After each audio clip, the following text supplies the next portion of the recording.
Humanity has grappled with finding a meaning and purpose to life since time immemorial. We ask ourselves, why have we been born? Is there a meaning to life?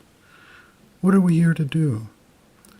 Is life simply about acquiring wealth, status, power, and creating offspring? Is there anything else that acts as the true motive and purpose of living? As long as we remain bound within the confines of the body-life-mind complex, our external being and personality, we cannot understand that there is any higher purpose to life. In The Life Divine, Sri Aurobindo describes what he calls the materialist denial, which is the essence of a fixation on the external life to the exclusion of any deeper purpose. The significance of our lives is intimately tied up with the growth and development of the psychic being, the soul entity that participates in the manifestation and survives the process of birth, death, and rebirth. Many people challenge the idea of rebirth.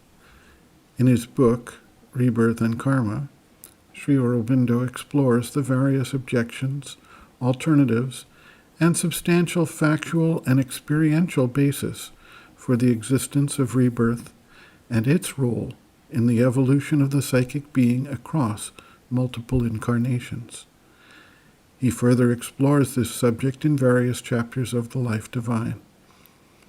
Essentially, the meaning of our lives is bound up with the process of the soul's participation in the divine manifestation, the evolutionary process of development as the divine process unfolds, and the corresponding growth and development of the mature psychic being as the soul participates in the process across multiple lifetimes. Sri Aurobindo writes, quote, "It is necessary to understand clearly the difference between the evolving soul, psychic being, and the pure Atman, self or spirit. The pure self is unborn, does not pass through death or birth, is independent of birth or body, mind or life, or this manifested nature.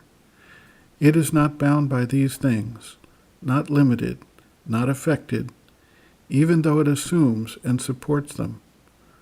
The soul, on the contrary, is something that comes down into birth and passes through death, although it does not itself die, for it is immortal, from one state to another, from the earth plane to other planes, and back again to the earth existence.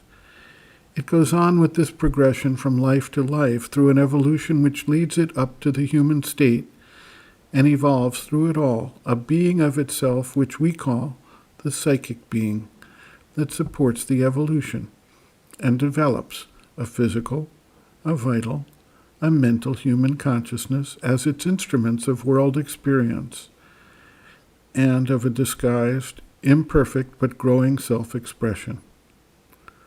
All this it does from behind a veil, showing something of its divine self only insofar as the imperfection of the instrumental being will allow it. But a time comes when it is able to prepare to come out from behind the veil, to take command and turn all the instrumental nature towards a divine fulfillment. This is the beginning of the true spiritual life. The soul is able now to make itself ready for a higher evolution of manifested consciousness than the mental human.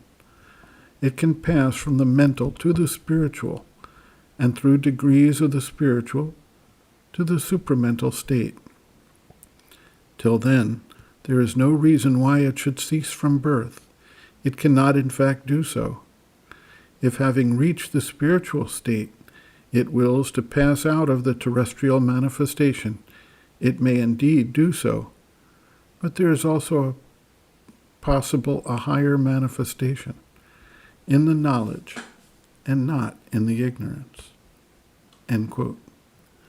Reference, Sri Aurobindo and the Mother, The Psychic Being, Soul, Its Nature, Mission, and Evolution, Section 1, Meaning and Nature of the Psychic Being, pages 12 to 13.